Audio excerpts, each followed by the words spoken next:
धन्यवाद। मैं इंद्रभूषण शर्मा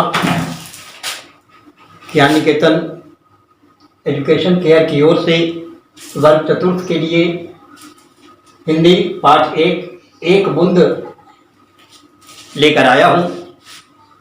इस कविता के कवि हैं अयोध्या श्री उपाध्याय हरिऔध। एक बूंद इसमें है। एक बूंद कविता में कवि यह कहना चाहता है कि कैसे एक बूंद बादलों के कोख से निकल करके जब बाहर चला तो वो सोचने लगा कि मैं क्यों घर से बाहर निकल गया। लेकिन उसका बाहर निकलना उसे अभी उस समय अच्छा नहीं लगा।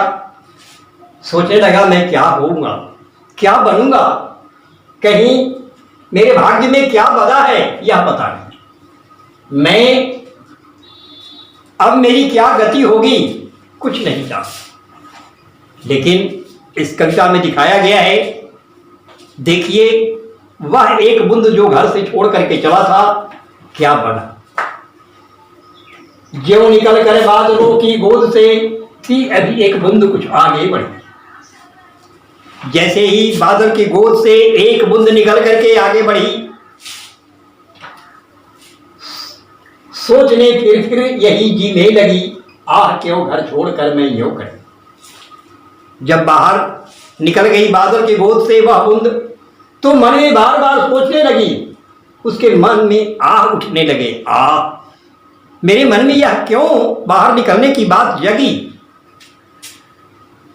मैं घर छोड़कर क्यों चली, या जलूंगी फिर अंगारे पर किसी चू पड़ूंगी या कमल के फूल में।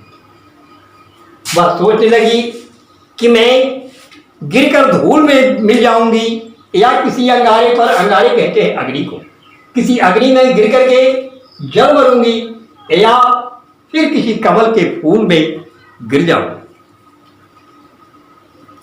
पता नहीं मेरे भाग्य में अब क्या बदा है।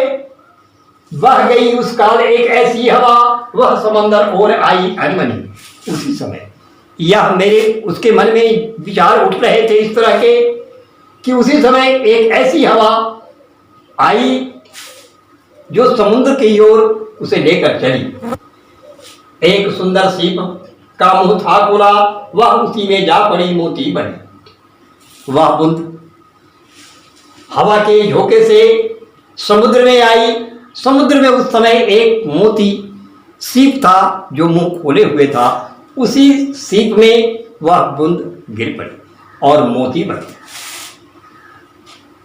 लोग यूं ही हैं झिझकते सोचते, उस बूंद के तरह हम सभी यूं झिझकते हैं सोचते हैं। सोचते हैं जबकि उसको छोड़ना पड़ता है घर। सोचते तो हैं लेकिन यह सत्य है कि उनको घर छोड़ना ही पड़ता है। हम चाह करके भी घर में हमेशा रह नहीं सकते, हमें छोड़ना ही है।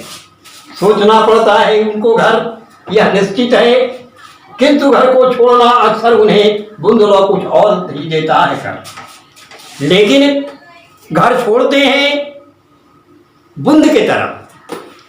बूंद के तरह जब घर छोड़ते हैं तो कुछ और उन्हें कर देता है, कुछ और कर देता है। जैसे बूंद घर छोड़ करके बाहर निकली और वो सीप के मुंह में गिर करके मोती बनी, उसी तरह से हम भी घर छोड़ करके जब बाहर निकलते हैं तो कहीं बूंद के तरह मोती बन जाते हैं, कहीं विकास करके आगे बढ़ जाते हैं। तो धन्यवाद। इसके साथ अगले दिन हम फिर आपके सामने उपस्थित होंगे अगले वीडियो में।